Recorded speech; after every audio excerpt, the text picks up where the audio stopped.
Hello friends, welcome to my YouTube channel JP novel story में। ऐसे ही story सुनने के लिए हमारे चैनल को सब्सक्राइब करें। 36 अव्यांस जेलसी। तमिलनाडु। शाम हो चुकी थी। अव्यान अपने फोन पर कुछ कर रहा था, तभी पैरों के पायल की आवाज से उसका ध्यान फोन से हटकर सामने की ओर जाता है। अव्या न सामने जैसे ही देखता है तो मानो उसका धड़कन एक पल के लिए रुक ही जाता है। सहस्त्रा इस वक्त भरतनाट्यम गेटअप में रेडी थी। रेड और येलो कलर की मिस्ट साड़ी, बालों का बन बना हुआ बन में लगे सफेद फूल, कानों में न ज्यादा छोटी न ज्यादा बड़ी इयररिंग्स, कमर में कमरबंद जो बेल्ट की तरह लगी थी, माथे पर माँ गटिका, नाक में नथनी, पैरों पर पायल, गले में हार, थोड़ा मेकअप और होठों पर हल्की गुलाबी कलर की लिपस्टिक। उसका पूरे शरीर सोना जैसा चमक रहा था। अव्यान सहस्त्रा को आते हुए देख ही रहा था जब सहस्त्रा का ध्यान कहीं और था, लेकिन जैसे ही सहस्त्रा अव्यान को देखती है, अव्यान नजरें हटाकर फिर एक बार फोन में देखने लगता है। इस वक्त वो लोग डांस परफॉर्म वाली जगह पर ही मौजूद थे। सहस्त्रा अपने आप को ऊपर से नीचे देखती है, फिर अव्यान को। उसे अव्यान से पूछने की चाह थी कि वह कैसी लग रही है, लेकिन उसे पता था उसका पति उसे कोई जवाब नहीं देने वाला और न ही कोई कम्प्लीमेंट देगा, इसलिए वह न पूछना ही बेहतर समझती है। पर इस फैसले पर उसे थोड़ी मायूसी होती है। स्टेज पर नाम बुलाया जा रहा था, जिसे सुन सहस्त्रा एकदम से झुककर अव्यान के पैर छू लेती है। उसे आज बहुत ज्यादा नर्वसनेस हो रही थी, क्योंकि आज अव्यान भी उसका शो देखने वाला था। जब पहले वह स्टेज पर परफॉर्म करती थी तो हिमांशु और दिया का पैर छुआ करती थी, लेकिन किसी कारणवश दोनों इस बार नहीं आ पाए। सहस्त्रा के ऐसे झुककर पैर छूने से अव्यान कोई रिएक्ट नहीं करता, वह उसे देखता तक नहीं। फिर सहस्त्रा भी उठती और वहां से जाने लगती।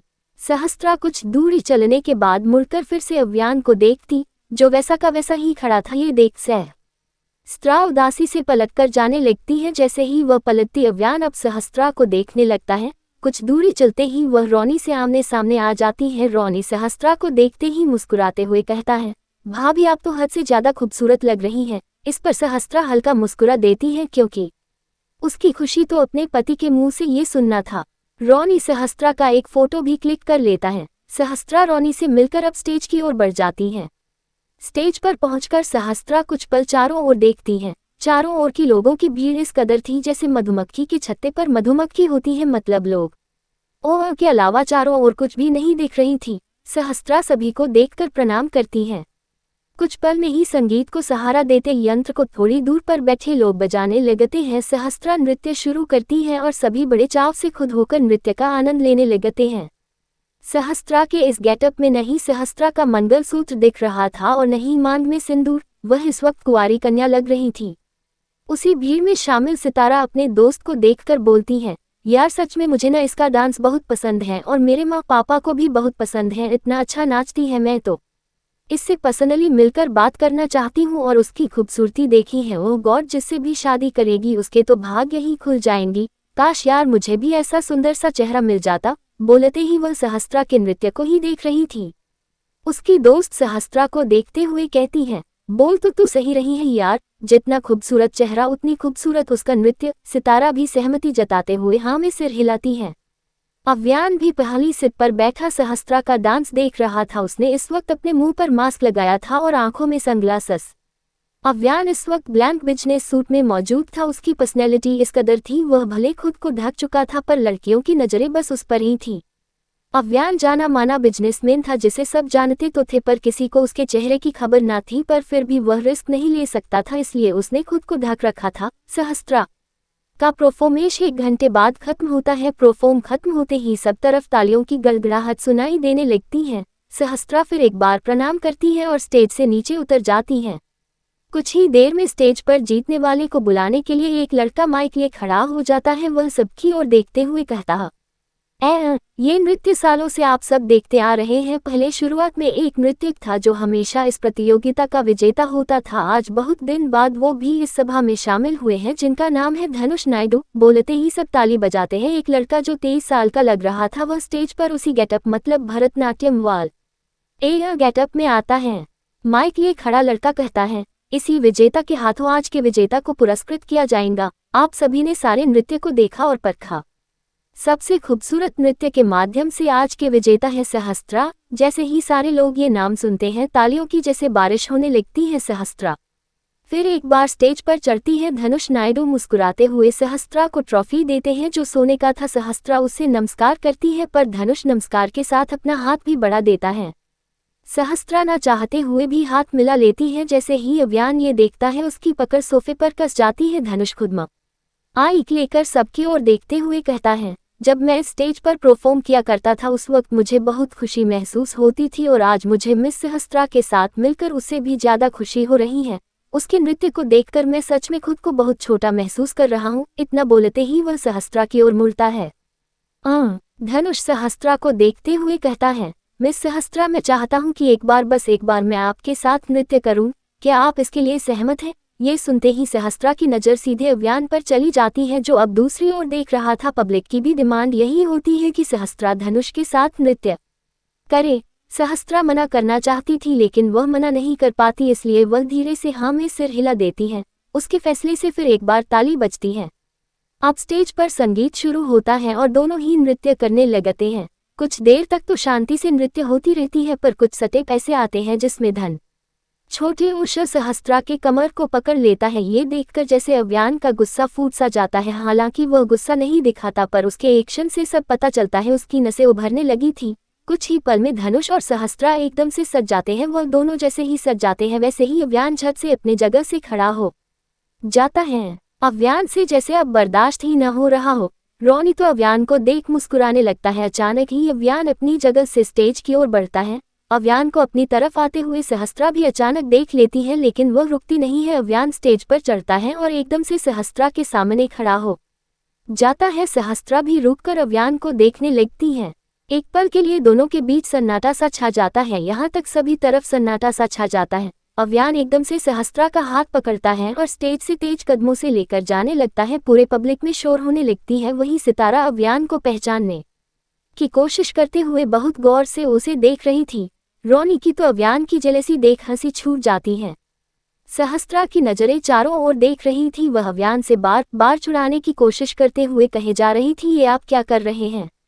लेकिन अव्यान का तो जैसे सुनने का कोई इरादा नहीं था। अव्यान और सहस्त्रा अब खाली सी जगह में पहुंच जाते हैं। सहस्त्रा खुद को छुड़ाते हुए कहती है, छोड़िए, हमें दर्द हो रहा है। उसकी ये बात सुनते ही अव्यान खड़ा होकर एकदम से सहस्त्रा को अपनी ओर खींच लेता है और उसे कमर से पकड़ लेता है। अव्यान के अचानक ऐसे करने से सहस्त्रा अव्यान से पूरी तरह से सज जाती है और इस कदर सटने से उसके हाथ अव्यान के सीने पर चले जाते हैं। सहस्त्रा का दिल बहुत जोरों से धड़क उठता है। वह असमंजस भरे चेहरे के साथ अव्यान को सिर उठाए देखने लगती है। अव्यान की आंखें अब भी उस ब्लैक कलर के सनग्लासेस में छुपी हुई थी। दोनों के चेहरे बहुत करीब थे। सहस्त्रा अव्यान की आंखों को देखने की कोशिश कर रही थी और अव्यान सहस्त्रा की आंखों में देख रहा। दोनों के बीच बिल्कुल शांति सी छा जाती है। कुछ पल दोनों अपने में खोए ही रह जाते हैं। तभी कुछ लोगों की आवाज से सहस्त्रा का ध्यान उस ओर चला जाता है। ऐसा करते हुए वह थोड़ा पीछे होती पर अचानक ही अव्यान सहस्त्रा की कमर को दोनों तरफ से पकड़कर खींच लेता है, जैसे सहस्त्रा उससे कितनी दूर भाग रही हो। वही अव्यान के ऐसे खींचते ही अव्यान और सहस्त्रा के बीच में जो थोड़ी हवा जाने की जगह थी वह भी खत्म हो जाती है। अव्यान सहस्त्रा के पैरों को अपने पैरों के बीच फंसा लेता है और उसे इतना करीब कर लेता है कि सहस्त्रा के दिल की धड़कन जो धड़क रही थी वह तक अव्यान को महसूस हो रही थी। अव्यान अपनी करीबी बढ़ाते हुए उन सारे छुवन को अपने दिमाग से हटाना चाहता था जो स्टेज पर उसने देखा था। वह सहस्त्रा पर धनुष के हर एक छुवन को खुद करीब होकर मिटा ना चाहता था, पर उसे न पता उसके ऐसा करने से सहस्त्रा की हालत खराब हो रही थी। उसका तो दिल धड़क धड़क कर बुरा हाल हो चुका था। सहस्त्रा ने अव्यान के इतने करीब होने की कभी उम्मीद नहीं की थी। दोनों इस कदर एक दूसरे से सटे हुए थे जैसे दोनों एक ही शरीर हो। दिलों का धड़कना, नजरों का मिलना ऐसे ही कब तक चलता रहा, इससे दोनों ही बेखबर थे। वही रोनी स्टेज के सारे मामले को निपटाकर बाहर आता है। वह इधर उधर देखते हुए दोनों को खोजने की कोशिश कर रहा था। ढूंढते ढूंढते उसके कदम अव्यान और सहस्त्रा की ओर जाने लगती है। कदमों की आहट से सहस्त्रा अव्यान को देखते हुए कहती है, कोई आ रहा था, प्लीज हमें छोड़ दीजिए। सहस्त्रा के छोड़ने की बात सुनकर अव्यान अपने एक हाथ से सहस्त्रा की कमर को कसकर पकड़ लेता है। सहस्त्रा उसे दूर करने को कह रही थी तो वहीं अव्यान सहस्त्रा को और करीब करता जा रहा था। अव्यान के दिमाग में अब तक स्टेज की घटना चल रही थी जो उससे बर्दाश्त नहीं हो रहा था। सहस्त्रा अव्यान के इस हरकत से उसे एकटक देखने लगती है और मन ही मन कहती है, आखिर इन्हें हुआ क्या है? ये ऐसी हरकतें क्यों कर रहे हैं? क्या इन्हें मेरे और मिस्टर धनुष के नृत्य से बुरा लगा? लेकिन क्यों? सहस्त्रा अपने ही सवालों से पूरी तरह से घिरे रह जाती हैं। सहस्त्रा को ये सवाल आए भी क्यों नहीं। उनके बीच ऐसा कोई रिश्ता नहीं था जिससे सहस्त्रा ये समझ सके कि अव्यान को उसका दूसरे के करीब जाना पसंद नहीं है, और न दोनों के बीच कभी बात हुई तो अभी जो हो रहा था वह सहस्त्रा क्या समझे। सहस्त्र सवालों से घिरी रही वही रोनी भी उनकी ओर पहुंच गया। रोनी दोनों को इस तरह देखकर तुरंत पीट करके खड़ा हो जाता है और तेज कदमों से वहां से चला जाता है। बहुत देर ऐसे ही बीत जाते हैं। सहस्त्रा हिम्मत करके धीरे से कहती है, हमें भूख लगी है। ये बोलते ही वह लगातार सनग्लासेस से छुपे अव्यान के आंखों को देखने की कोशिश करने लगती है। अव्यान की पकड़ धीरे धीरे ढीली होने लगती है। वह सहस्त्रा के पैरों को अपने पैरों के बीच से अलग करता है, फिर उसे अच्छी तरह से खड़ा करके उसका हाथ पकड़कर लेकर जाने लगता है। सहस्त्रा बस अव्यान के द्वारा पकड़े हुए हाथ को देखे जा रही थी। दूसरी तरफ आव्या स्वर्णा से फोन पर बात करते हुए सक्सेना हाउस पहुंचती है। आव्या फोन पर, तो अब आने का कोई प्लान नहीं है अर्ना? उधर से स्वर्णा कहती है, नहीं दी, मैं सोच रही हूँ मैं बाकी की पढ़ाई भी यहीं कंप्लीट कर लूँ और कंप्लीट होते ही मैं सबके साथ मिलूंगी। दी वो बोलते ही स्वर्णा थोड़ा हिचकिचाने लगती है। आव्या उसकी हिचकिचाहट सुन एक जगह खड़ी हो जाती है। आव्या स्वर्णा के बातों को जानने की कोशिश करते हुए कहती है, बोलो अर्ना, क्या बात है? स्वर्णा अपने उंगलियों को फंसाते हुए कहती है, क्या मेरे डैडू और मिमी भी जिंदा है? मैं उन्हें बहुत मिस करती हूँ दी। हाँ सुनते ही आव्या के आंखों में दर्द उभरने लगता है। आव्या खुद को संभालते हुए कहती है, अर्ना, अच्छे से पढ़ाई पर ध्यान देना और ज्यादा मस्ती मत करना। मैं तुमसे बाद में बात करती हूँ, मेरे पेशेंट मेरा इंतजार कर रहे हैं। इतना बोलते ही आव्या कॉल कट करती है, क्योंकि अगर वह और स्वर्णा से बात करने लगती है तो कुछ ही पल में स्वर्णा के रोने की आवाज आती। स्वर्णा बिल्कुल स्वरा पर गई थी, बिल्कुल बच्ची तुरंत रोने लगती थी। आव्या ने उसे बचपन में किस तरह संभाला था वह वही जानती है। आव्या अपनी आंखों में बसी दर्द को छुपाती है और आगे बढ़ने लगती है। कुछ कदम बढ़ते ही आव्या और विक्रम आमने सामने आ जाते हैं। आव्या विक्रम को देखते ही कुछ सोचते हुए कहती है, मुझे ऐसा क्यों लगता है जैसे मैंने आपको यहाँ से पहले कहीं और देखा है। विक्रम एकदम से मुस्कुराते हुए कहता है, हाँ, तुमने मुझे एयरपोर्ट में देखा था जब तुम लोग सब यहाँ पटना कदम रखे थे। आव्या सोचती लगती है तो उसे ये याद आता है कि ये वही था जिससे वह एयरपोर्ट में टकराई थी। आव्या ये याद आते ही कहती है, हाँ याद आया, लेकिन उस वक्त आपने हमें कुछ बताया क्यों नहीं? ओह, शायद आप हमें पहचाने नहीं होंगे। विक्रम आव्या को जवाब देते हुए कहता है, ऐसा कुछ नहीं है, मैंने आदित्य को देखते ही तुम सबको पहचान लिया था। और रही बात, मैंने तुम सभी को यह नहीं बताया कि काव्या और अव्यान यहाँ है, तो मैं कभी नहीं चाहता था कि आदित्य और काव्या मिले। विक्रम की बात सुनते ही आव्या की आंखें हैरानी से बड़ी हो बड़ी यह है, लेकिन जब उसे विक्रम की सारे बातों का मतलब समझ आता है तो वह गुस्से से अपनी मुट्ठी भींच लेती है। 37 I love my honey Dhwansh Suryavanshi. Vikram Aavya के चेहरे को कुछ पल देखता है, फिर कहता है, अव्यान को यही लगता है, पर मेरी सोच ऐसी नहीं है। अगर मुझे दोनों को अलग करना होता तो बहुत पहले कर दिया होता। मेरी भी एक बेटी है, उस दिन एयरपोर्ट पर मेरी बेटी थी। अगर मैं उस वक्त तुम लोगों को बता देता तो विनी को पता चल जाता कि जिसे वह अपनी मां मान रही है वह असल में उसकी मां नहीं है। आव्या विक्रम की बातों पर विश्वास नहीं कर पा रही थी। आव्या शक की निगाहों से अब भी विक्रम को देख रही थी। हालांकि उसे विक्रम के बारे में ध्रुवंश और श्रेष्ठा ने बता दिया था, उसे ये जानकर विक्रम के लिए बुरा भी लगा था, पर विक्रम के एक्सप्लेनेशन से वह बिल्कुल भी संतुष्ट नहीं थी। विक्रम जब ये देखता है कि आव्या उस पर विश्वास नहीं कर रही है तो वह एकदम से कहता है, तुम लोगों को जो सोचना है सोचो, मुझे फर्क नहीं पड़ता, क्योंकि मुझे पता है मेरे मन में तुम लोगों के लिए ऐसी कोई खोट नहीं है। काव्या बस नित्या की बहन है जो बिल्कुल नित्या जैसी दिखती है, और मैं उसके चेहरे में बस नित्या को ढूंढता हूँ। आव्या उसके इन बातों को सुनकर कहती है, मैं भी आपसे बस यही चाहती हूँ कि ऐसा कुछ मत कीजिए जिससे मम्मा डैडा अलग हो जाएं।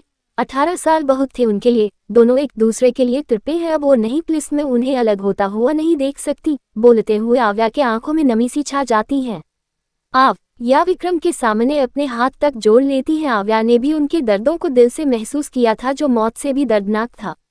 विक्रम आव्या के हाथ को पकड़कर कहता है, जब मुझे पता चला था कि काव्या की वजह से नित्या की जान गई है तब मैंने दोनों को अलग करने की सोची थी, पर 2 वजहों से मैंने उन्हें अलग नहीं किया। पहला, उनका शिद्दत भरा प्यार देखकर, और दूसरा जब मुझे पता चला काव्या प्रेग्नेंट है, और अब तो उन्हें अलग करने का सवाल ही नहीं उठता। बोलते ही विक्रम आव्या के आंखों में देखने लगता है। आव्या भी विक्रम के आंखों में एक सच्चाई देख पा रही थी जिससे उसे बहुत सुख भरा अनुभव होता है।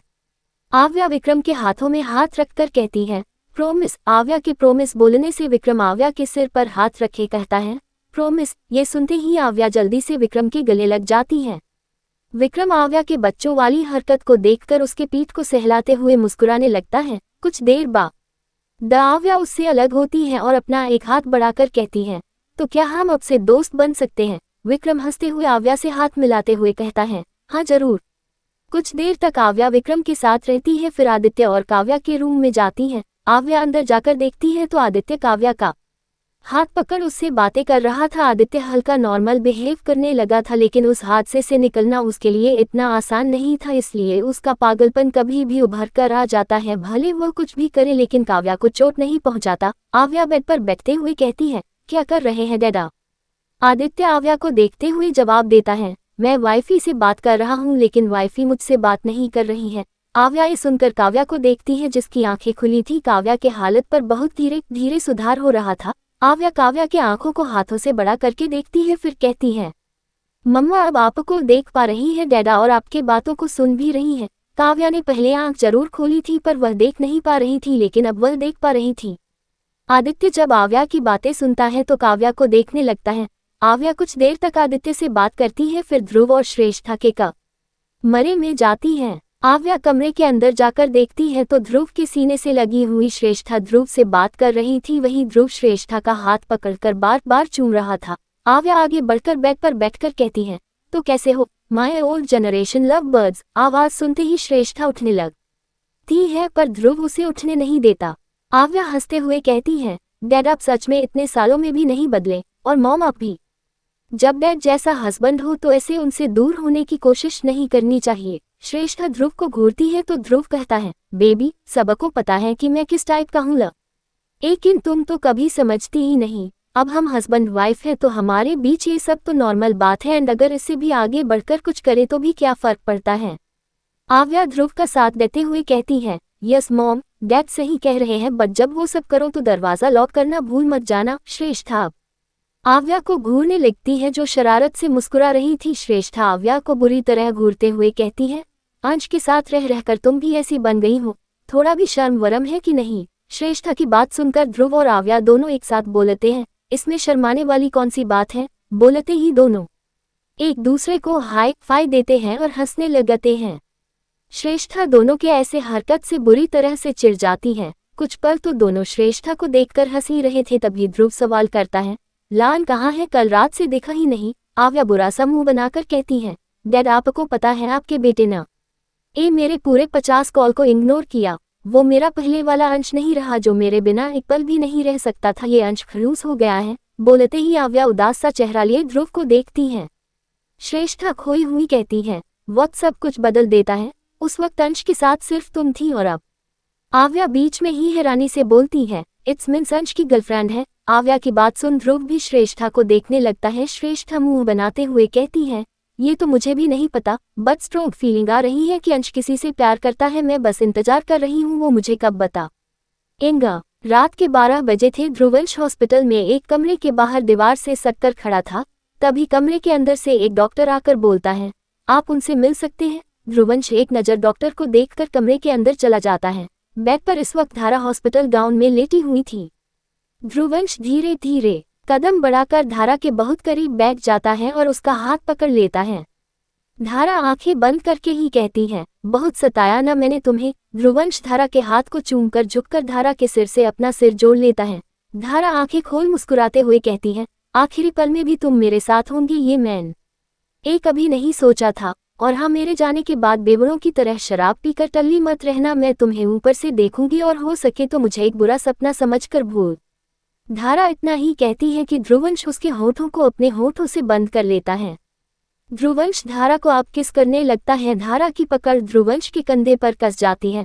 15 मिनट की किस के बाद ध्रुवंश उसके होठों को धीरे से छोड़ देता है और उसकी आंखों में देखने लगता है। धारा ध्रुवंश के गाल पर हाथ रखे कहती है, थैंक यू मुझे इतना प्यार करने के लिए। ध्रुवंश धारा के माथे को बड़े उमकर कहता है, मत जाओ न स्वीट हार्ट। इतना बोलते ही धारा और ध्रुवंश की आंखों से एक साथ आंसू बह जाते हैं। धारा मुस्कुराती है और फिर कहती है, I love you my honey. Dhruvansh Suryavanshi वह इतना ही बोलती है कि मशीनों से 2.2 की आवाज आती है। ध्रुवंश धारा को देख लड़खड़ाते हुए 2 कदम पीछे होता है क्योंकि वह किस करते वक्त खड़ा हो गया था। ध्रुवंश बेड पर बैठ जाता है। उसे इस वक्त ऐसे लग रहा था जैसे किसी ने उसके दिल को सीने से चीरकर निकाल फेंक दिया हो। ध्रुवंश कुछ पल तो फर्श को देखता रहता है, फिर धारा की ओर देखता है। ध्रुवंश उठकर अपने हाथ बढ़ाए उसकी आंखों को बंद करता है, फिर उसके चेहरे के हर हिस्से को धीरे धीरे चूम लेता है और बहुत धीरे कहता है, I love you so much sweet heart. इतना कहते ही ध्रुवंश धारा को गले लगा लेता है, लेकिन इस बार धारा का हाथ बेड पर ही रह जाता है। हमेशा की तरह धारा उसके पीठ पर हाथ नहीं रख पाती। अब ध्रुवंश कब्रिस्तान में था और धारा को जहां दफनाया गया था वहां सिर रखकर लेटा हुआ था। अचानक बारिश शुरू हो जाती है, जैसे कुदरत भी दोनों को बिछड़ते देख रो रहा हो। ध्रुवंश बारिश में ही लेटा था, पर उसे इस बात का बिल्कुल भी होश न रहा। बारिश होती रही और ध्रुवंश धारा को महसूस करते हुए वही लेटा रहा। दूसरी तरफ बारिश की वजह से फ्लाइट तेलंगाना में लैंड किया गया था। अव्यान, सहस्त्रा और रॉनी इस वक्त एयरपोर्ट पर ही मौजूद थे। सहस्त्रा बारिश के पानी को छूने के लिए खिड़की के पास थी। वह बारिश के पानी में खेल रही थी। सहस्त्रा ये सब करते हुए इस वक्त बिल्कुल बच्ची लग रही थी। वैसे भी उसकी उम्र हुई ही कितनी थी। सहस्त्रा अपने धुंध में बारिश के पानी से खेल ही रही थी कि अचानक उसका हाथ पकड़कर अव्यान अंदर करता है और खिड़की को बंद कर देता है, क्योंकि अव्यान बहुत वक्त से सहस्त्रा को ऐसा करता देख रहा था और जब उससे बर्दाश्त नहीं हुआ तो उसने आगे बढ़कर यह कदम उठा लिया। सहस्त्रा मुंह बनाकर कहती है, हमें अच्छा लग रहा था। अव्यान उसकी ओर बिना देखे वहां से चला जाता है। उसे जाता देख सहस्त्रा बुरा सा मुंह बनाए धीरे से कहती है, खड़ूस कहीं के। बोलते ही वह खिड़की के बाहर देखती है। कांच की खिड़की होने की वजह से उसे बारिश का पानी दिख रहा था। अल्पविराम। सहस्त्रा फिर से बारिश के पानी को छूना चाहती थी, पर वह जानती थी कि अगर उसने ऐसा किया तो अव्यान कुछ भी कर सकता है, इसलिए वह एक नज़र खिड़की की ओर देखकर बेंच पर निराशा से बैठ जाती है। कुछ देर बाद रॉनी सहस्त्रा की ओर खाना बढ़ाते हुए कहता है, भाभी खाना। सहस्त्रा नाराजगी से जवाब देती है, हमें नहीं खाना। बोलते ही वह मुंह फेर लेती है। रॉनी सहस्त्रा को देखता है, फिर एक और देखते हुए आवाज देता है, अव्यान। अव्यान। सुनते ही सहस्त्रा तुरंत रॉनी का लाया खाना पकड़ लेती है और खोलकर खाने लगती है। रॉनी मुस्कुराते हुए सहस्त्रा को देखता है। कुछ देर बाद बारिश पूरी तरह से शांत हो जाता है। 1 घंटे बाद ही फ्लाइट अपने मंजिल की ओर उड़ने लगती है। सहस्त्रा हल्की भीगी हुई होने की वजह से ठंड से कांप रही थी। उसके हाथ भी अब तक गिले थे। अव्यान एक चादर लेकर सहस्त्रा को अच्छी तरह से कवर कर लेता है। अव्यान सहस्त्रा को कवर करके जा ही रहा था कि तभी सहस्त्रा नींद में ही अव्यान का हाथ पकड़ लेती है। अव्यान पहले सहस्त्रा के हाथ को देखता है, फिर उसके चेहरे को। सोते हुए सहस्त्रा का चेहरा बिल्कुल मासूम बच्ची जैसा लग रहा था। अव्यान धीरे से सहस्त्रा के हाथ से अपने हाथ को छुड़ाता है और वहां से चला जाता है। अव्यान के आते ही रॉनी फोन को देखते हुए कहता है, ध्रुवंश जिससे प्यार करता है, आज ही उसकी कैंसर से डेथ हो गई और ध्रुवंश इस वक्त उसकी दफनाए जगह पर है। रॉनी की बात सुनकर अव्यान प्लेन से टिककर खड़ा होकर आंखें बंद कर लेता है। I hope you all like my story. Note, आज का चैप्टर लिखते वक्त आंखों से आंसू बहते रहे। ये जरूरी नहीं कि हर किसी को ये मेरी प्लॉट पसंद आए, लेकिन अगर धारा रहती तो उनकी लव स्टोरी बहुत बोरिंग होती। और सबको पता है कि मैं जो करती हूँ उसके पीछे कुछ रीजन होते हैं। काजल ध्रुवंश के टाइप की नहीं है। ध्रुवंश के लिए उसे टक्कर देने वाली आएंगी, जैसे ध्रुव के लिए श्रेष्ठ आई थी। विक्रम। नित्या यानी काव्या के मौसी की बेटी का पति है। नित्या बिल्कुल काव्या जैसी दिखती थी। सितारा। अव्यान की दीवानी है। याद होगा जब विनी की शादी हो रही थी तो मैंने उसे दिखाया था, तब आप सबने कहा था कि हमें कोई सितारा नितारा नहीं चाहिए बल्कि प्रज्ञा चाहिए। आज चैप्टर बहुत छोटा था, कल बड़ा वाला चैप्टर दूंगी। एंड वोट दो यार, आपको कौन सी जोड़ी ज्यादा पसंद है। 38 एक्सीडेंटली किस। सुबह आव्या हॉस्पिटल के लिए पूरी तरह से रेडी थी। वह अपना बैग उठाती है और जल्दी से दरवाजे से बाहर निकलने वाली होती है, तभी वह ध्रुवंश को दरवाजे पर खड़े देखती है, जिसके शर्ट और पैंट पर मिट्टी लगी हुई थी। आव्या ध्रुवंश को ऊपर से नीचे तक देखकर कुछ बोलने ही वाली होती है कि उसे याद आता है कि ध्रुवंश उसे 2 दिन से इग्नोर कर रहा था। उसे जैसे ही यह याद आता है, आव्या साइड से ध्रुवंश को इग्नोर करके निकल आती है। ध्रुवंश अब तक आव्या को देख रहा था, लेकिन जब वह साइड से होकर निकल गई तो ध्रुवंश ने पीछे मुड़कर नहीं देखा। आव्या भले साइड से निकल चुकी थी, लेकिन वह पीछे मुड़कर ध्रुवंश को देखती है। जब वह देखती है कि ध्रुवंश उसे पीछे मुड़कर नहीं देख रहा है तो उसे लगा ध्रुवंश अब भी उसे इग्नोर कर रहा है, लेकिन उसे क्या पता कि ध्रुवंश तो अपने प्यार के गम में डूबा हुआ है। ये सोचकर कि ध्रुवंश उसे इग्नोर कर रहा है, आव्या भी मुड़कर जाते हुए कहती है, करो इग्नोर, मैं भी बात नहीं करने वाली। बोलते हुए आव्या आगे बढ़ जाती है। ध्रुवंश अपने में खोया हुआ सीधे अंदर चला जाता है। श्रेष्ठा उसे ऐसा देख दूर से ही कहती है, अंश ये क्या हालत बना रखी है तुमने अपनी। श्रेष्ठा बोलती तो है लेकिन उसके सवाल का ध्रुवंश पर कोई असर नहीं होता। वह सीधा अपने कमरे की ओर बढ़ जाता है। दर्श भी ध्रुवंश को ऐसा देख श्रेष्ठा को देखने लगता है। श्रेष्ठा भी दर्श को देखती है। ध्रुवंश अंदर जाकर वॉशरूम में जाता है और शॉवर के नीचे आंख बंद करके खड़ा हो जाता है। अव्यान, सहस्त्रा और रोनी भी सक्सेना हाउस पहुंचते हैं। सहस्त्रा कार से निकलकर घर को मुस्कुराते हुए देखने लगती है। सहस्त्रा को अब अव्यान, परिवार और इस घर से आदत सी हो गई थी जिससे वह यहाँ आने से बहुत खुश थी। अव्यान कार से निकलकर सीधे अंदर जाता है। सहस्त्रा उसे जाता देख निराशा से अपने कदम बढ़ाती है क्योंकि उसे लगा था अव्यान जैसे वहां उसका हाथ पकड़कर आगे बढ़ रहा था वह अब भी करेगा, लेकिन अव्यान तो अब सहस्त्रा से वैसी ही हरकत करने लगा था। सहस्त्रा अव्यान के पीछे पीछे जाती है तो देखती है अव्यान अपने कमरे की बजाय गेस्ट रूम में चला गया, जहां वह तब से रहता आया है जब से सहस्त्रा आई है। पति पत्नी होने के बावजूद दोनों अलग अलग कमरे में रहते हैं। सहस्त्रा ये देखकर और ज्यादा मायूस हो जाती है और अपने कमरे की ओर बढ़ जाती है। दूसरी तरफ आव्या हॉस्पिटल पहुंचते ही अपने केबिन में जाती है तो आशा को वहां पाती है।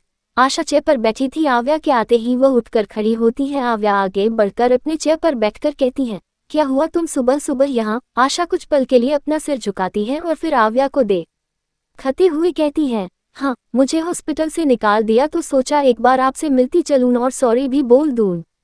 आव्या को एंगेजमेंट की रात जो हुआ था उसे कुछ पता नहीं था, इसलिए वह असमंजस में आशा को देखते हुए कहती है, निकाल दिया किसने और क्यों और सॉरी किस लिए। आशा शर्मिंदगी के साथ जवाब देती है, एंगेजमेंट के वक्त जो आपके साथ हरकत हुई उसकी जिम्मेदार मेरा भाई है, तो इसलिए आपके भाई ने मुझे यहाँ से निकाल दिया और शायद अब मुझे कभी कहीं भी जॉब नहीं मिलेगी और मेरी एंगेजमेंट भी टूट गई। सब कुछ मेरे भाई की हरकतों की वजह से हुआ है। बोलते ही आशा रोने लगती है। आव्या अब तक उस रात के बारे में सोच रही थी क्योंकि उसे सारी चीजें धुंधली याद थी। फिर जैसे ही आशा का रोना शुरू होता है आव्या का ध्यान उसकी ओर चला जाता है। आव्या उसकी ओर पानी बढ़ाए हुए कहती है, तुम रो क्यों रही हो, मैं हूं ना, मैं बात करती हूँ भाई से। और वह ऐसे भी इन सब में तुम्हारी क्या गलती है, जिसको सजा मिलनी थी उसे मिल चुकी है। आशा पानी लेकर थैंक यू कहती है और पीने लगती है। आव्या फोन उठाकर दूसरी तरफ जाकर अव्यान को कॉल करने लगती है पर अव्यान कॉल रिसीव नहीं करता। आव्या रोनी को भी कॉल करती है पर वह भी कॉल रिसीव नहीं करता। आव्या कुछ सोचते हुए सहस्त्रा को कॉल करने लगती है। कुछ रिंग के बाद ही सहस्त्रा कॉल रिसीव करती है। कॉल रिसीव होते ही आव्या कहती है, थैंक गॉड भाभी आपने कॉल रिसीव किया, आप तमिलनाडु से आ गई ना। सहस्त्रा हाँ में जवाब देती है। आव्या जल्दी से कहती है, भाभी अगर भाई घर में हैं तो प्लीज उन्हें फोन दीजिए ना, हमें उनसे बात करनी है, पर वो मेरा कॉल रिसीव भी नहीं कर रहे हैं। जैसे ही सहस्त्रा ये सुनती है तो नर्वस हो जाती है। अव्यान के पास जाकर उसे फोन देना उसके लिए बहुत मुश्किल भरा काम था, पर वह आव्या को ऐसे निराश नहीं कर सकती थी, इसलिए ठीक है बोल वह कमरे से निकल जाती है। आव्या अब तक कॉल पर ही थी। सहस्त्रा जैसे जैसे आगे कदम बढ़ा रही थी उसकी नर्वसनेस बढ़ती ही जा रही थी। फिर भी वह कदम बढ़ाते हुए आखिरकार कमरे में पहुंच जाती है। कमरे के अंदर इस वक्त अव्यान सर टलेस बेड पर बैठा था और लैपटॉप में कुछ देख रहा था। सहस्त्रा अव्यान को सरटलेस देखकर तुरंत नजरें नीचे कर लेती है और दूर से ही कहती है, आव्या को आपसे बात करनी है। वैसे तो आव्या सहस्त्रा से उम्र में बड़ी थी, लेकिन आव्या ने सहस्त्रा को अपने नाम से बुलाने के लिए कहा था। अव्यान सहस्त्रा को देखता है जिसकी नजरें झुकी हुई थी। ये देखकर अव्यान फिर से लैपटॉप पर कुछ करने लगता है। अव्यान का ऐसा चुप रहना सहस्त्रा को समझ नहीं आता कि अव्यान का जवाब हाँ है या नहीं। वह एक नज़र अव्यान को देखती है, फिर एक नज़र फोन हो। सहस्त्रा कुछ सोचकर नीचे नजरें की अव्यान के पास जाकर खड़ी हो जाती है। सहस्त्रा अव्यान की ओर फोन बढ़ा देती है। अव्यान बिना देखे फोन को पकड़कर कान में लगा देता है। आव्या जो अब तक शांत थी वह अव्यान से आशा के जॉब के लिए बात करती है। वही सहस्त्रा अव्यान के पास खड़ी थी जिससे न चाहते हुए भी उसकी नज़र बार बार अव्यान के सरटलेस बदन पर जा रही थी। उसकी परफेक्ट 8 पैक वाली बॉडी सहस्त्रा को लुभा रही थी। अव्यान इस वक्त बहुत ज्यादा हॉट लग रहा था। सहस्त्रा नजरें दूसरी तरफ करती पर फिर भी उसकी नज़र अव्यान की बॉडी पर भी जा रही थी। अव्यान आव्या को आखिरी बार बोलता है, आई डोंट केयर कौन कैसा है, बोलते ही वो कॉल कट करता है और बिना देखे सहस्त्रा की और फोन बढ़ाता है। सहस्त्रा अव्यान की बॉडी में पूरी खोई हुई फोन को लेने के लिए हाथ बढ़ाती है। वह बस फोन को टच करती है कि तभी अव्यान फोन छोड़ देता है। उसके फोन छोड़ते ही और सहस्त्रा के न पकड़ने से फोन नीचे गिर जाता है, जिसके आवाज से अव्यान तुरंत सहस्त्रा को देखता है। वहीं सहस्त्रा का ध्यान भी उसकी बॉडी से अव्यान की ओर चला जाता है, जो उसे ही देख रहा था। अव्यान सहस्त्रा को देखकर खुद को देखता है। सहस्त्रा जब ये देखती है तो हड़बड़ाते हुए कहती है, हमने कुछ नहीं देखा। अव्यान सहस्त्रा को अजीब तरह से घूरने लगता है। सहस्त्रा जल्दी से फोन उठाकर उठने वाली होती है, पर जल्दी लदी में उसका पैर फंस जाता है और वह सीधे अव्यान के ऊपर गिर जाती है। सहस्त्रा के अचानक गिरने से अव्यान भी खुद संभल नहीं पाता और सीधे बेड पर लेट जाता है। सहस्त्रा भी उसके ऊपर आ जाती है। सहस्त्रा के होंठ अव्यान के सीने पर टच हो जाते हैं, या यूं कहे सहस्त्रा अव्यान को सीने पर किस करती है। भले यह एक्सीडेंट हो, ऐसा होते ही सहस्त्रा की आंखें हैरानी से बड़ी हो जाती हैं। अब दोनों की पोजीशन ऐसी थी कि अव्यान बेड पर लेटा था और सहस्त्रा के कमर को पकड़ा हुआ था। वहीं सहस्त्रा के दोनों हाथ अव्यान के नेक सीने पर थी। दोनों की नजरें आपस में मिली हुई थी। अव्यान का चेहरा जहां शांत था तो वहीं सहस्त्रा के चेहरे पर बेचैनी थी, अव्यान के करीब होने की बेचैनी। सहस्त्रा का दिल भी बेचैनी से बहुत तेजी से धड़क रहा था। किस याद आते ही सहस्त्रा का चेहरा अब लाल होने लगता है, क्योंकि उसे इस वक्त बहुत ज्यादा शर्मा रही थी। भले उसने अपने पति को किस की थी, पर उसके लिए ये बहुत ज्यादा नए था। सहस्त्रा के सामने किस सीन टीवी सीरियल की तरह बार बार रिपीट होने लगती है। ये सब से सहस्त्रा का चेहरा वक्त के साथ लाल होता जा रहा था। वह तो बस इस वक्त कहीं छुप जाना चाहती थी। वक्त बीतते चले गए, लेकिन दोनों की नजरें एक दूसरे की आंखों से न हटी। दोनों का इरादा कब तक एक दूसरे को यूं ही देखने का था, ये तो उन्हें ही पता था। दोनों ही एक दूसरे की आंखों में एकटक देखते जा रहे थे, जैसे आंखों में दोनों कुछ ढूंढने की कोशिश कर रहे हो। होश तो तब आया जब अव्यान के फोन के रिंग ने उन्हें डिस्टर्ब किया। रिंग होते ही सहस्त्रा फोन की ओर देखती है, फिर अव्यान को देखकर तुरंत उठने की कोशिश करती है, पर अचानक वह एकदम से फ्रीज हो जाती है। जब उसे अव्यान के हाथ अपनी खुली कमर पर महसूस होते हैं, सहस्त्रा खुद को छुड़ाते हुए कहती है, आपका हाथ प्लीज हमें छोड़िए। अव्यान सहस्त्रा के इस तरह छुड़ाने की कोशिश से अपनी पकड़ सहस्त्रा की कमर पर ढीली करता है और फिर छोड़ देता है। जैसे ही अव्यान छोड़ता है, सहस्त्रा उठकर बिना एक पल गंवाए तुरंत भागते हुए कमरे से बाहर निकल जाती है। अव्यान एक नज़र दरवाजे की ओर देखता है, फिर अपने फोन को। वही सहस्त्रा कमरे में पहुंचते ही तुरंत दरवाजा बंद करती है और दरवाजे से सटकर अपने दिल पर हाथ रखे लंबी लंबी सांसें लेने लगती है। उसके धड़कन के साथ साथ उसकी सांसें भी बहुत तेज थी। वह काफी देर तक यूं ही सांसें लेती रहती है। फिर शांत होने पर सारी चीजें याद आते ही उसके होठों पर एक बड़ी सी मुस्कुराहट छा जाती है, जो बहुत ज्यादा सुखद भरा था। हॉस्पिटल अव्यान की सख्ती मना करने से आव्या भी आशा को जॉब में वापस नहीं बुला सकती थी। आशा आव्या से माफी मांगकर वहां से चली जाती है। उसके जाते ही आव्या अपने सिर पर उंगली दबाते हुए उस रात के बारे में सोचने लगती है। उसे याद था कि किसी ने उसके जूस पर नशे की दवाई मिलाई थी। उसे वॉशरूम से 2 लोग उठाकर गए। एक लड़के ने उसके साथ जबरदस्ती करने की कोशिश की। उसका चेहरा आव्या को साफ दिख रहा था।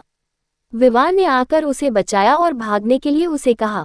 आव्या किसी के बाहों में गिरी, यह उसे याद था, पर उसे उसका चेहरा बिल्कुल भी याद नहीं था। उसने आव्या से जबरदस्ती करने वाले इंसान को मारा, ये भी आव्या को याद था। उसके बाद जो आव्या ने नशा में हरकत की, वो सारी चीजें आव्या को बहुत धुंधली याद थी। अब बस उसके मन में एक ही सवाल था, आखिर वो कौन था जिसने आव्या के लिए उस इंसान की जान ले ली? आखिर वो कौन था जिसने आव्या की हरकतों को झेला? आव्या बस सवाल में डूबी रही, पर उसे कोई जवाब न मिला। कुछ दिन ऐसे ही बीतते गए। ध्रुवंश का कमरे से बाहर निकलना बंद हो गया था। उसने सबसे बात करना तक छोड़ दिया था। सभी को ये भनक थी, पर किसी को इसका रीजन नहीं पता था सिवाय अव्यान और रोनी के। अव्यान और रोनी ने भी उससे बात करने की कोशिश नहीं की, क्योंकि दोनों जानते थे ध्रुवंश को ये सब चीजों से निकलने के लिए थोड़ा वक्त चाहिए।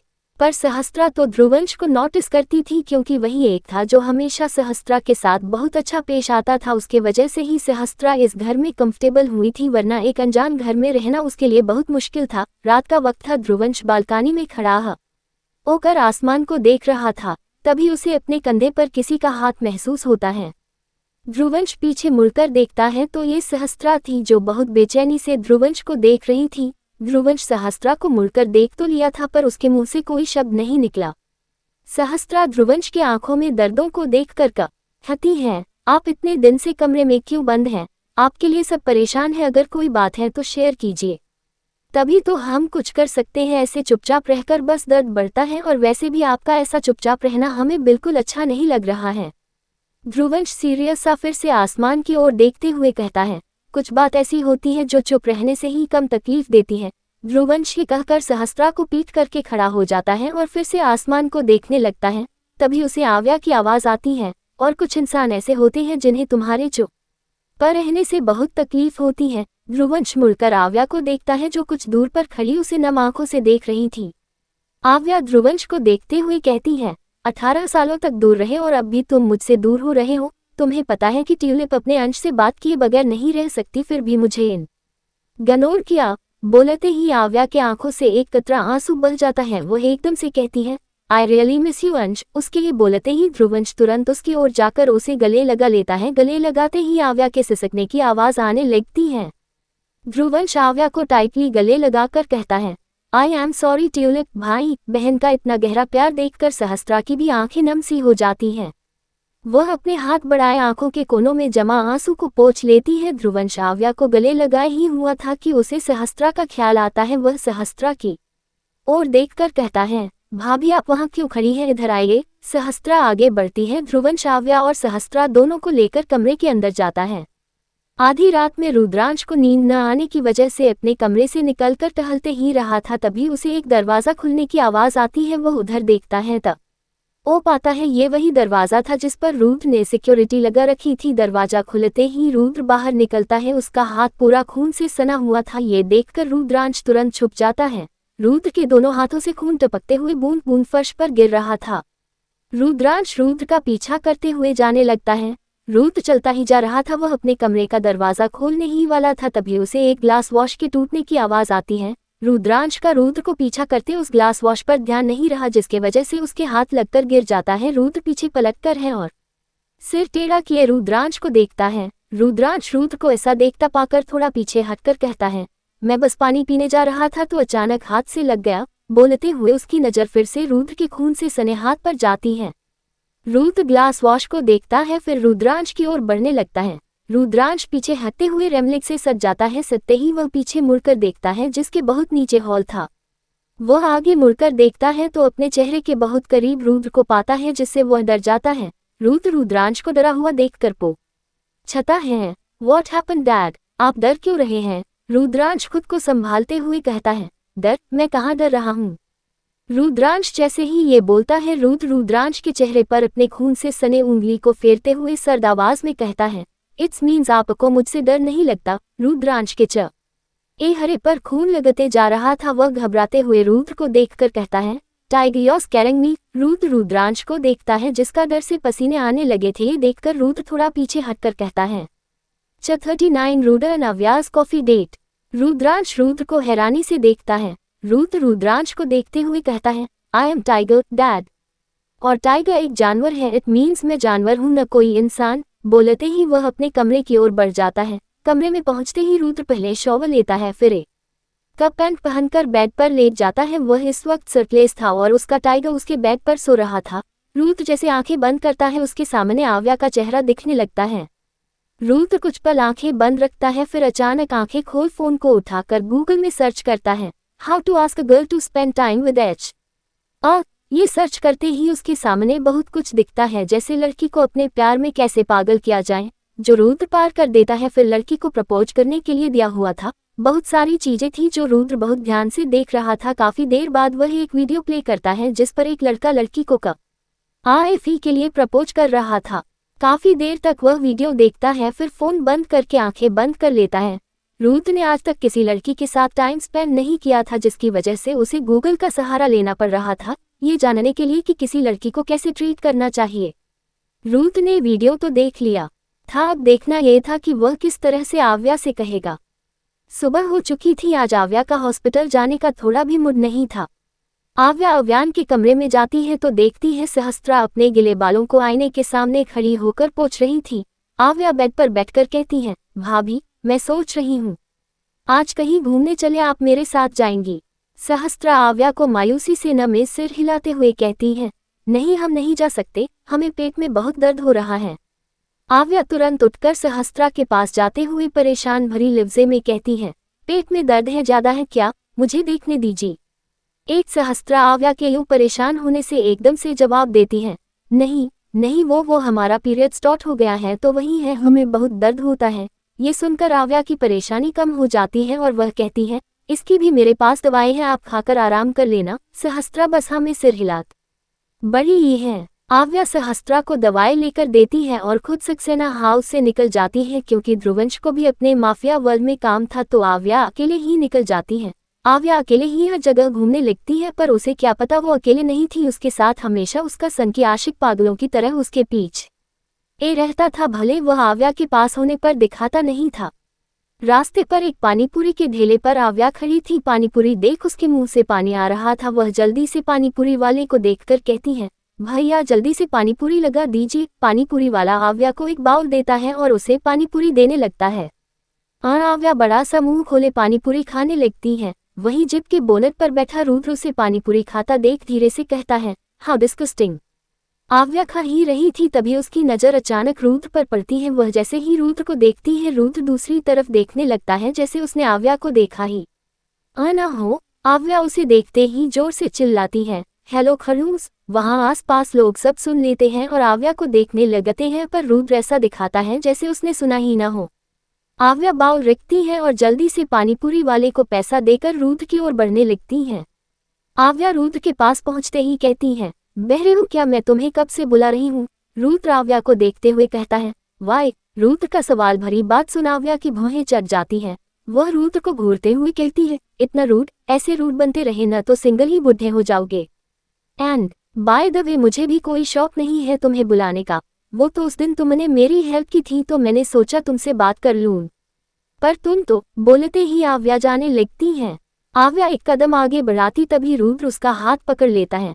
आव्या मुड़कर रुद्र के पकड़े गए हाथ को देखती है, फिर रुद्र को बड़े उद्र तुरंत आव्या का हाथ छोड़कर अपने सिर पर उंगली रब करते हुए कहता है, हेल्प के बदले मुझे भी कुछ चाहिए। आव्या भौहें चढ़ाए अपने हाथ बांधे कहती है, क्या चाहिए। रुद्र बहुत ही सीरियस होकर कहता है, क्या तुम मेरे साथ कॉफी पीने चल सकती हो। रुद्र का चेहरा देखकर कोई नहीं कह सकता कि वह एक लड़की को कॉफी के लिए इनवाइट कर रहा है।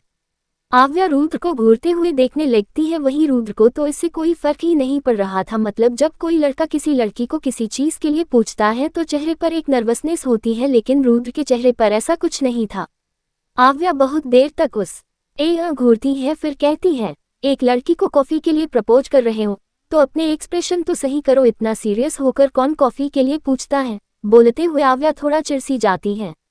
रुद्र सपाट से जवाब देता है, मुझे नहीं आता, जैसे आता है मैंने बोल दिया। आव्या कुछ देर तक रुद्र को घूरती है, फिर अचानक उसके होठों पर मुस्कान आ जाती है। वह जवाब में कहती है, चलो चलो। बोलते ही आव्या रुद्र के जिप में चढ़कर बैठ जाती है। रुद्र भी आगे बढ़कर ड्राइविंग सीट पर बैठ जाता है। आज वह धीर के साथ नहीं था। बैठते ही वह जिप स्टार्ट करता है। कुछ देर बाद दोनों कॉफी शॉप में बैठे थे। आव्या कॉफी पीते हुए मुस्कुराकर शॉप को देख रही थी, जिसमें पेड़ पौधे ज्यादा दिख रहे थे, मतलब कुदरत का नजारा ज्यादा दिख रहा था। वहीं रुद्र एकटक बस आव्या के मुस्कुराते हुए चेहरे को देख रहा था। एक लड़का जो कॉफी सर्व करने का काम करता है वो कॉफी देने के जा रहा था, पर तभी कुछ लड़के जो आव्या के साइड पर बैठे हुए थे उनमें से एक अपना पैर अड़ा देता है, जिससे वो कॉफी सर्व करने वाला लड़के का बैलेंस बिगड़ जाता और कॉफी उससे छूटकर आगे आव्या की ओर गिरने वाला होता है। पर रुद्र तुरंत आव्या का हाथ पकड़ अपनी तरफ खींच लेता है, जिससे आव्या सीधे रुद्र के ऊपर गिरती है और उसका पकड़ा हुआ पूरा गर्म कॉफी रुद्र के ऊपर गिरता है। आव्या के ऊपर गिरने वाला कॉफी चेयर पर गिरकर आव्या के पैर पर थोड़ा छिंटक जाता है, जिससे उसके मुंह से आह निकल जाती है। आव्या ने इस वक्त एक 1 पीस सब पहना था जो घुटनों के थोड़ा नीचे था और ऊपर से एक जैकेट पहनी थी। आव्या की आह सुन रुद्र का फेस एकदम से डार्क हो जाता है। उसे अपने ऊपर गिरे कॉफी से कोई फर्क नहीं पड़ा था, लेकिन आव्या के पैर पर हल्की एक छींटे से रुद्र खून जैसे लाल आंखों से उस लड़के को देखता है। कॉफी देने वाला लड़का घबराते हुए माफी मांगते हुए बोलता है, I am sorry sir, I am sorry ma'am, पता नहीं मेरा पैर किसी चीज से। बोलते ही वह बहुत ज्यादा डर रहा था। वहीं वो लड़कों का ग्रुप जिसमें से एक ने पैर अड़ाया था वह हंसने लगते हैं। रुद्र उन सबको सिर टेढ़ा किए देखता है और अपने बैग से गन निकालने लगता है। तभी उसे आव्या की आवाज आती है, तुम्हारा कंधा आव्या की आवाज सुनते ही रुद्र गन छोड़कर पॉकेट से गॉगल्स निकालकर अपनी आंखों पर गॉगल्स लगा लेता है, क्योंकि अब तक उसकी आंखें गुस्से से लाल थी। अगर इस वक्त कोई भी उसकी आंखें देखे तो डर से जान चली जाए। रुद्र आव्या को यह नहीं दिखाना चाहता था। आव्या खुद को संभालते हुए उठती है और रुद्र के कंधे को देखती है, जिस पर गर्म कॉफी गिरने की वजह से उसमें से धुआं निकल रहा था, पर इससे रुद्र को थोड़ा भी दर्द नहीं हो रहा था। आव्या रुद्र के कंधे को देखती है, फिर उन लड़कों की तरफ जाती है जो हंस रहे थे। आव्या उन सबके पास जाते ही पैर फैलाए लड़के का आयलर पकड़ लेती है। आव्या ने ये नहीं देखा था कि किसने पैर अड़ाया था और किसने नहीं। जो लड़का उसे पैर फैलाए बैठा दिखा उसका ही आव्या ने कॉलर पकड़ लिया। आव्या उसके कॉलर को पकड़ गुस्से में देखती है। वह लड़का आव्या को ऊपर से नीचे बहुत ही गंदी नजरों से देखता, जो देखकर रुद्र से बिल्कुल भी बर्दाश्त नहीं हो रहा था। रुद्र की नसें ऐसे उभरने लगी थी जैसे अभी उखड़कर बाहर आ जाएं। वह लड़का खड़ा होकर आव्या के कमर को पकड़कर करीब खींच लेता है और बहुत ही बेशर्मी से कहता है, हे बेब, अगर मुझे पता होता इतनी सेक्सी गर्ल बैठी है तो मैं बीच में पैर नहीं हिलाता। बोलते ही उसकी नज़र आव्या के सीन ए को झांकते हुए देखने लगता है। आव्या उसे धक्का देती है तो उसके साथ उसका ग्रुप हंसने लगता है। आव्या गुस्से से मुट्ठी भर लेती है, तभी उसकी नज़र एक वेटर पर जाती है जो गर्म चाय लेकर जा रहा था। आव्या तुरंत वेटर से चाय लेती है और सीधे उस लड़के के ऊपर डाल देती है। वह लड़का चिल्ला उठता है। उसमें से उसका दोस्त आव्या को मारने के लिए हाथ बढ़ाया ही था कि तभी रुद्र उसका हाथ पकड़ लेता है। आव्या रुद्र को देखती है। रुद्र उसके हाथ को मरोड़कर पीछे करता है। उस लड़के की चीख निकल जाती है, जिससे बाकी सब भाग जाते हैं। आव्या उसे जोर का एक थप्पड़ लगाती उससे पहले रुद्र आव्या का हाथ पकड़ लेता है। आव्या रुद्र को नासमझी से देखती है। रुद्र उस लड़के को जोर से धक्का देता है और फिर आव्या को गोद में उठा लेता है। आव्या रुद्र के हरकत से हैरान रह जाती है। कॉफी शॉप से निकलते हुए आव्या छटपटाते हुए कहती है, क्यों रोका मुझे उसे मारना था। और तुमने मुझे गोद में क्यों उठाया? मैं बच्ची नहीं हूँ, छोड़ो मुझे। रुद्र आव्या को जिप पर बैठाता है, फिर खुद भी बैठकर फर्स्ट एड बॉक्स लेकर आव्या के पैरों को देखने लगता है। आव्या के पैर में कहीं चोट नहीं लगी थी, पर एक जगह हल्की लाल थी जहां आव्या को कॉफी की हल्का छींटे पड़े थे। आव्या का पैर इतना ज्यादा गोरा था कि हल्की गर्म लगते ही लाल हो गया।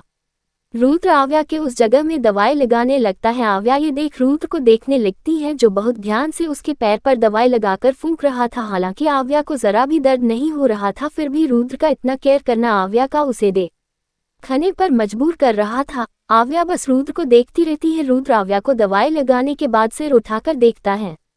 आव्या उसे देखकर तुरंत थोड़ा पास जाती है और रुद्र के शर्ट के बटन खोलने लगती है। रुद्र आव्या को एकटक देखने लगता है। आव्या रुद्र के कंधे पर देखती जो लाल हो चुका था।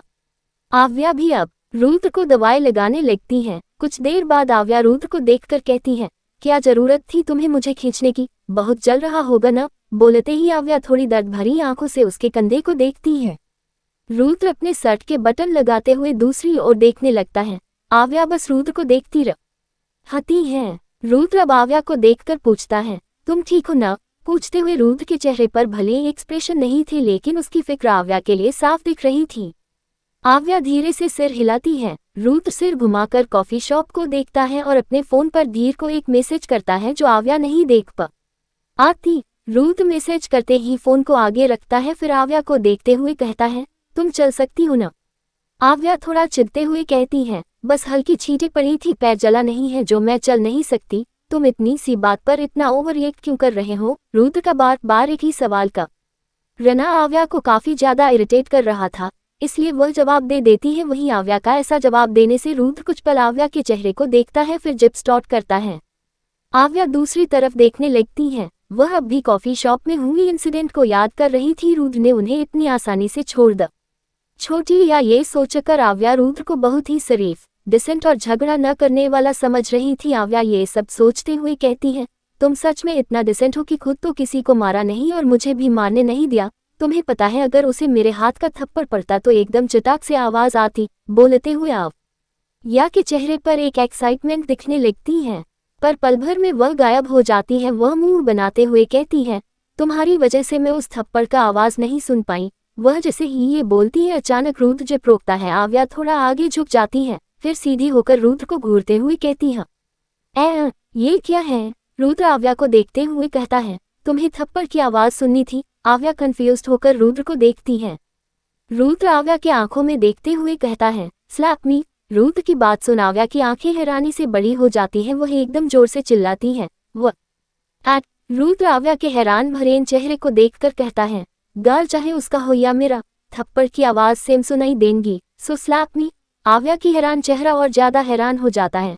रुद्र आव्या की विश पूरी करने के लिए खुद को थप्पड़ मारने को कह रहा था, ये संकीपन से ज्यादा था। कोई भी आशिक कुछ भी कर ले, लेकिन अपने आप को थप्पड़ मारने को कभी नहीं कहेगा।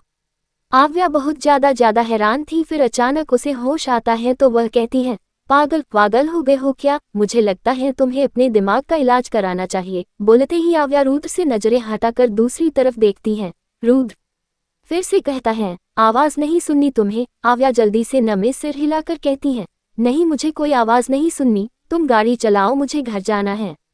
रुद्र आव्या को एक नज़र देख जिप स्टार्ट करता है। वहीं आव्या कभी कभी रुद्र को देखती फिर दूसरी तरफ देखती।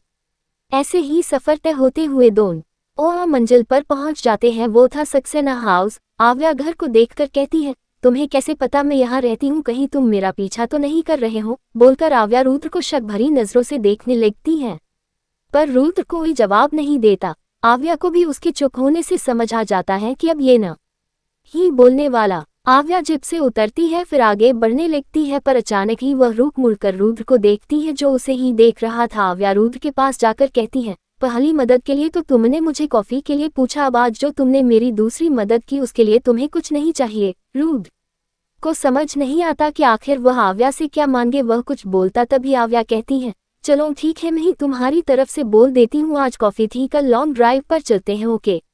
बोलते ही आव्या मुस्कुराते हुए घर के अंदर चले जाती है। रुद्र आव्या को बस देखता रहता है। कुछ देर तक वह वहीं रहता है, तभी उसकी नज़र ध्रुवंश पर पड़ती है। कुछ पल ध्रुवंश को देख रुद्र जिप स्टार्ट करता है और आगे बढ़ने को होता है, तभी आगे से अव्यान की कार रुकती है। अव्यान रुद्र को देखने लगता है तो वहीं रुद्र भी अव्यान को देखे जा रहा था। रुद्र और अव्यान दोनों की नज़रें एक दूसरे से मिली हुई थी। रुद्र कुछ पल तक अव्यान को देखने के बाद अपना जिप पीछे करने लगता है। आज से पहले रुद्र ने कभी अपनी किसी गाड़ी को पीछे नहीं किया था। वह पीछे हटने वालों में से नहीं था। वहीं अव्यान तो कभी पीछे हटता ही नहीं था, चाहे उसके सामने कोई भी हो। रुद्र का जिप को पीछे करना यही दर्शा रहा था कि रुद्र ने अव्यान से हार मान ली है, लेकिन क्यों? ये सवाल ही रह गया। रुद्र आव्या को दीवानों की तरह चाहता था, लेकिन वह उसके लिए कभी नहीं झुकेगा, क्योंकि उसमें इतनी ताकत है कि वह आव्या को पा सके। वह भले आव्या के सामने झुक जाए, लेकिन आव्या के लिए किसी और के सामने कभी भी नहीं झुकेगा। रुद्र के जिप पीछे करने से अव्यान की कार आगे बढ़ती है, फिर सक्सेना हाउस के अंदर चली जाती है। रुद्र भी अब आगे बढ़कर वहां से चला जाता है। अव्यान कार से निकलकर गेट से बाहर देखता है, फिर रोनी को देखता है। रोनी अव्यान के नजरों को समझकर कहता है, अपडेट मिली है कि आव्या इसके साथ ही लगता है कि वो आव्या को पसंद करता है, क्योंकि आव्या जहां जाती है वो उसके पीछे हमेशा रहता है। अव्यान आगे बढ़ते हुए कहता है, सारी डिटेल्स निकालो इसकी। रोनी जल्दी से अव्यान के पीछे जाते हुए कहता है, कोशिश की थी हमने, पर कुछ हाथ नहीं लगा। बहुत पावरफुल से इसकी सारी डिटेल्स हाइड हैं। अव्यान कुछ पल रुकता है फिर कहता है, ओके रैबिट की सिक्योरिटी हाई कर दो, बट ये हाइड रहना चाहिए, न रैबिट को पता हो और न ही किसी और को। रोनी हाँ बोलता है। अव्यान अपने कमरे की ओर बढ़ जाता है। अव्यान अपने कमरे में पहुंचते ही देखता है तो सहस्त्रा दर्द में अपना पेट पकड़कर बैठी थी, लेकिन न वह जैसे ही अव्यान को देखती है तो तुरंत अपने हाथ को पेट से हटा लेती है और नॉर्मली बैठ जाती है। अव्यान एक नज़र उसे देख वॉशरूम चला जाता है। सहस्त्रा फिर से अपने पेट को पकड़कर कहती है, छी इतना दर्द हो रहा है कि मुझसे बर्दाश्त ही नहीं हो पा रहा है, क्या करूं? वह इतना ही बोलत बड़ी यह है कि आव्या अंदर आकर सहस्त्रा की तरफ डार्क चॉकलेट बढ़ाते हुए कहती है, भाभी आपका पीरियड है न, लीजिए इसे खाइए, आपको अच्छा लगेगा। आव्या के लिए बोलते वक्त ही अव्यान बाहर निकलता है। सहस्त्रा जैसे ही अव्यान को देखती है तो थोड़ा ऑकवर्ड सी हो जाती है। आव्या भी सिर घुमाकर अव्यान को देखती है, फिर चॉकलेट को बेड पर रखकर अव्यान की ओर देखकर कहती है, भाई अब तो बात कर लो मुझसे, वैसे भी आप इतना कम बोलते हो, अगर आपने बात नहीं की न तो मैं सच कह रही हूँ मैं रो दूंगी। जैसे ही अव्यान ये सुनता उसे आव्या में काव्या की परछाई दिखती है। आदित्य जब काव्या से नाराज रहकर बात न ही करता था तो काव्या भी ऐसा ही बोला करती थी, देखिए अगर आपने मुझसे बात नहीं की न तो मैं सच कह रही हूँ मैं रो दूंगी। ये देखते ही अव्यान आव्या को गले लगा लेता है। आव्या भी खुश होकर टाइटली अव्यान को पकड़ लेती है। अव्यान कुछ देर बाद आव्या से अलग होकर उसके माथे को चूमकर कहता है, तू माँ ठीक हो रैबिट? आव्या मुस्कुराते हुए कहती है, आई एम फाइन भाई, बट भाभी ठीक नहीं है, उन्हें बहुत गंदा वाला पेट दर्द हो रहा है और आप उससे कुछ पूछ भी नहीं रहे। बोलते ही अव्या मुंह बनाकर अव्यान को देखती है। अव्यान सहस्त्रा को देखता है। सहस्त्रा हड़बड़ा सी जाती है। वह सिर झुकाए कहती है, नहीं हम ठीक हैं। सहस्त्रा के ठीक बोलने से अव्यान दूसरी तरफ देखने लगता है।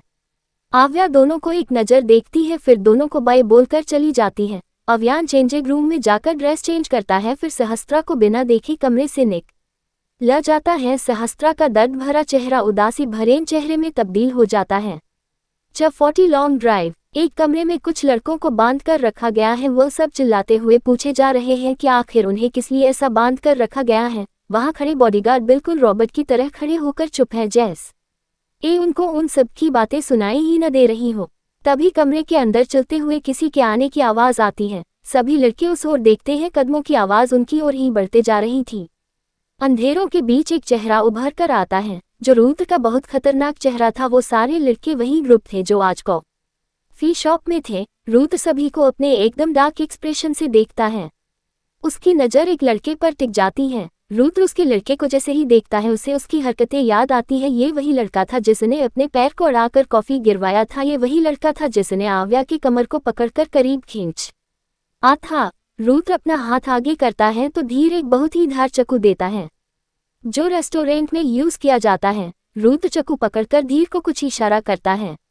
धीर जल्दी से आगे बढ़ता है और उस लड़के का हाथ खोलकर पकड़ लेता है। उस लड़के को 2 बॉडीगार्ड पकड़ लेते हैं और धीर उसके हाथ को पकड़कर एक मशीन में रखता है, जिससे वह हिला तक नहीं सकता था। वह लड़का चाकू की धार देख खुद के हाथ को छुड़ाने की कोशिश करता है, पर उसकी कोशिश बिल्कुल नाकामयाब थी। उस लड़के की हथेली उस मशीन से टेबल पर रखी हुई थी। रुद्र चेयर पर बैठता है और कुछ देर उसके हथेली को देखकर जोर से चाकू मारता है। कमरे में उस लड़के की दर्दनाक चीख निकल जाती है, जिससे बाकी लड़के डर से कांप उठते हैं। रुद्र उसके हाथ को देखता है, जो अब उसके शरीर से अलग हो चुकी थी। रुद्र उसे उठाता है और अपने पास बैठे टाइगर को देता है। टाइगर उसे खाने लगता है। रुद्र का हाथ खून से भरा था।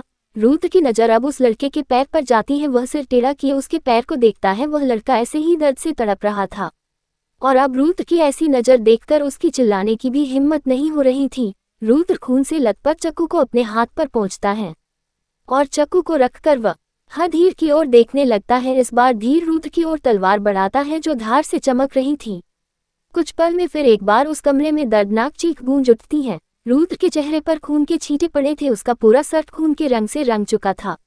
रुद्र तलवार के खून को फिर एक बार अपने हाथ पर पहुंचता है और छोटी हीरा अपने हाथ टाइगर की ओर बढ़ा देता है। टाइगर रुद्र के खून से सने हाथ को चाटने लगता है। वही रुद्र उस लड़के के पैर को देखता है, जो काटकर उसने ही अलग किया था। रुद्र अब सब लड़कों की ओर देखता है, जिनकी ये सब कुछ देख डर से हालत खराब हो चुकी थी। 1-2 तो डर से बेहोश ही हो गए। रुद्र धीर को कुछ इशारा करता है, फिर उठकर जाने लगता है। उसका टाइगर उसके पीछे पीछे जाता है। रुद्र अपने कमरे में जाता है। आज फिर से रुद्र को खून से सना हुआ देखकर रुद्रांश धीरे से कहता है, इसे रोज खून से नहाना पसंद है क्या? इतने खून तो मैं भी नहीं करता था जितना ये कर रहा है। लगता है कुछ ज्यादा ही क्रूर और ही आत्मलस बना दिया है मैंने। दूसरी तरफ रात में सोते हुए भी सहस्त्रा दर्द का सामना कर रही थी। वह अपने पेट पर हाथ रखे दर्द से आवाज निकाल रही थी। तभी कमरे का दरवाजा खुलता है और अव्यान अंदर आकर कुछ फाइल को कबर्ड में रखता है। उसे सहस्त्रा के मुंह से दर्द से निकलती आवाज सुनाई दे रही था। बड़ी अव्यान सहस्त्रा को देखता है, जो सो रही है, इसके बावजूद अपने पेट पर मालिश कर रही है। अव्यान सहस्त्रा की ओर धीरे धीरे कदम बढ़ाता है और फिर पास जाकर बेड पर बैठ जाता है। अव्यान अपने हाथ बढ़ाकर उसके पेट को बहुत धीरे धीरे दबाने लगता है। सहस्त्रा जो अपने हाथ चला रही थी वह रुक जाती है।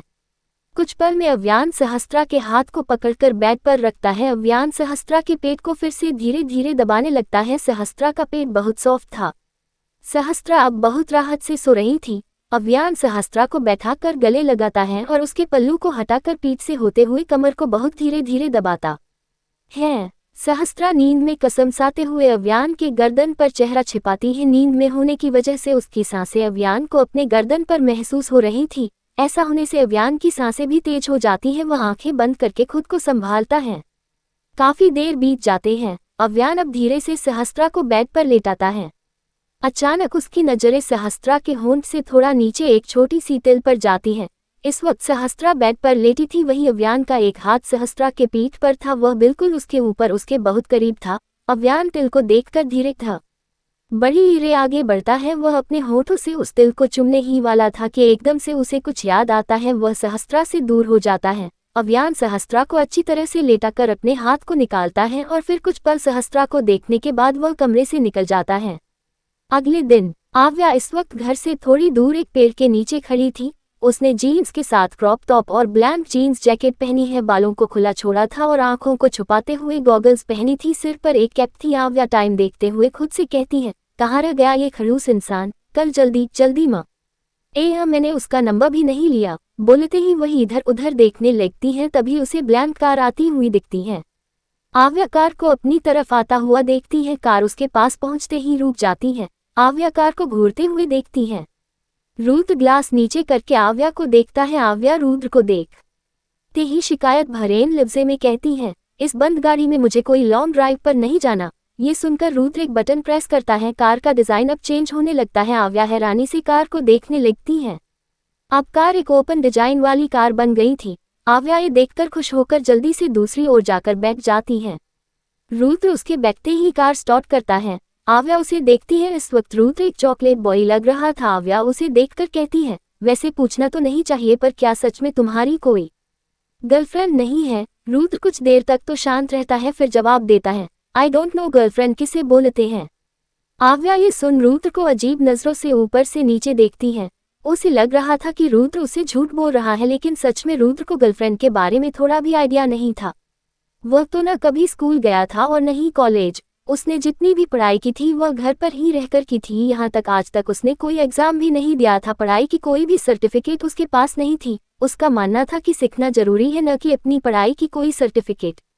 खैर रुद्र के ऐसे जवाब देने से आव्या उससे कहती है, गर्लफ्रेंड वह लड़की जिससे हम प्यार करते हैं। अब ये मत पूछना कि प्यार क्या होता है। रुद्र सपाट से कहता है, आई डोंट नो और मुझे जानना भी नहीं है। आव्या ये सुनकर कुछ पल रुद्र को देखती है, फिर आगे देखने लगती है। कुछ पल बाद आव्या ठंडी हवाओं को महसूस करते हुए खड़ी हो जाती है और हवाओं के झोंकों का आनंद लेने लगती है।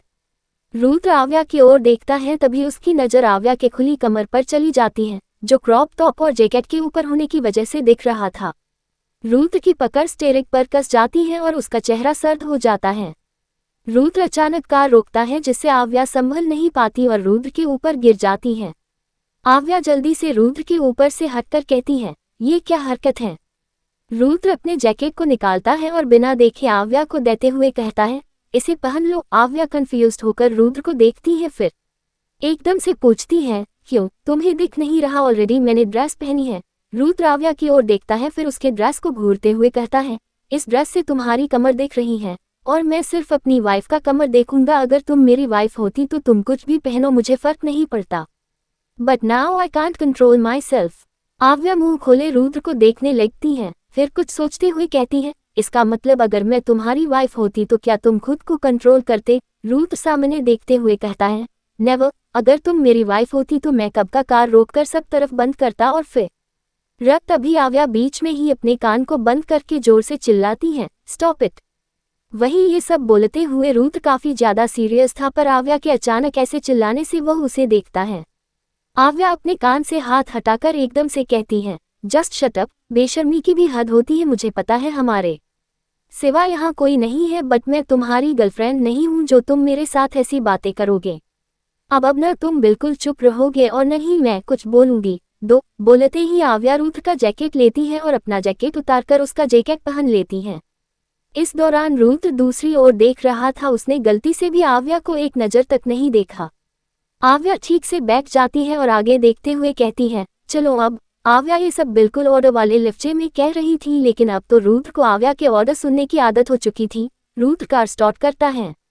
अब दोनों के बीच कोई बात नहीं होती। रुद्र तो हमेशा ही चुप रहता था। आव्या ही थी जो बार बार उसका मुंह खुलवाती थी। उधर सहस्त्रा बालकनी में झूले पर बैठी है और ठंडी हवाओं के झोंकों को अपने चेहरे पर महसूस कर रही है। तभी उसके सामने चॉकलेट की बड़ी सी पैकेट आती है। सहस्त्रा पैकेट को देख सिर उठाकर सामने देखती है तो वह ध्रुवंश को पाती है। ध्रुवंश सहस्त्रा के साथ झूले पर बैठते हुए कहता है, कल मैंने रैबिट के मुंह से सुना था कि आपको पीरियड्स पेन हो रहे हैं, आप कहें तो मैं मालिश करूं। सहस्त्रा जल्दी से न में सिर हिलाए कहती है, जी बिल्कुल नहीं, अब मैं ठीक हूँ, इतना ज्यादा दर्द नहीं है। बोलते ही सहस्त्रा बहुत ज्यादा ऑकवर्ड सी हो जाती है। ध्रुवंश सहस्त्रा के चेहरे को देखता है, फिर कुछ सोचते हुए कहता है, भाभी मुझे आपसे कुछ पूछना है। सहस्त्रा ध्रुवंश को देखते हुए धीरे से सिर हिलाती है और धीरे से ही हाँ कहती है। ध्रुवंश सहस्त्रा के चेहरे को बहुत गौर से देखते हुए कहता है, आप कभी अभियान को छोड़कर नहीं जाएंगी न? सहस्त्रा ये सुनकर तुरंत ध्रुवंश को देखती है।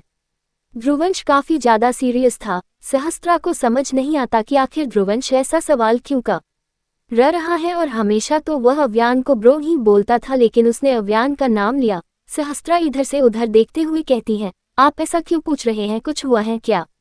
सवाल का जवाब देने के बजाय सहस्त्रा के सवाल पर ध्रुवंश झूले पर पकड़ कसते हुए कहता है, हुआ कुछ नहीं है, लेकिन कोई बात है आई या फिर बीमारी? आई मीन आपको कोई बीमारी तो नहीं है ना? सहस्त्रा सोचने वाले भाव में चली जाती है। वह धीरे से कहती है, बीमारी तो नहीं है, लेकिन हमें फोबिया है, हमें अंधेरे से डर लगता है, और अगर आप इस दर्द के बारे में सोच रहे हैं तो ये नॉर्मल दर्द है, बस 3 दिन तक रहता है। बोलते ही सहस्त्रा अपने हाथ पेट पर रखती है। ध्रुवंश सहस्त्रा के पेट को देखता है, फिर सामने की ओर देखते हुए कहता है, नहीं ये तो मुझे भी पता है, वो मैं चाहता हूँ कि एक बार आप अपनी पूरी बॉडी चेकअप करा लीजिए, ताकि बाद में कोई प्रॉब्लम न हो। इससे हमें आपकी छोटी छोटी बीमारी का भी पता चल जाएगा। सहस्त्रा ध्रुवंश के ऐसे बोलने से न समझते हुए कहती है, लेकिन वह इससे ज्यादा कुछ बोलती। ध्रुवंश तुरंत सहस्त्रा का हाथ पकड़कर कहता है, प्लीज भाभी एक बार चेकअप करा लीजिए न। सहस्त्रा ध्रुवंश के हाथ को देखती है, फिर ध्रुवंश के चेहरे को, जिस पर अजीब से एक्सप्रेशन थी, कुछ डर के, कुछ दर्द के, तो कुछ दुख के। सहस्त्रा समझ तो नहीं पाती, पर ध्रुवंश के इतना ज्यादा रिक्वेस्ट करने पर मान जाती है। ये देख ध्रुवंश को एक शांति सी मिलती है। वह जल्दी से कहता है, ठीक है कल। सहस्त्रा बीच में ही बोलती है, कल नहीं, उसके नेक्स्ट दिन चलते हैं। ध्रुवंश ठीक है बोलता है और वहां से निकल जाता है। दूसरी ओर आव्या कार की बोनट पर बैठी आइसक्रीम खा रही है। उसके दोनों हाथ में आइसक्रीम है और वह बहुत मजे से खा रही है। रुद्र फोन में कुछ देख रहा था, वह फोन बंद कर पॉकेट में रखता है, फिर आव्या को देखता है। आव्या बिल्कुल बच्चों की तरह आइसक्रीम खा रही थी। खाते हुए उसके होठ के किनारे आइसक्रीम लगी थी।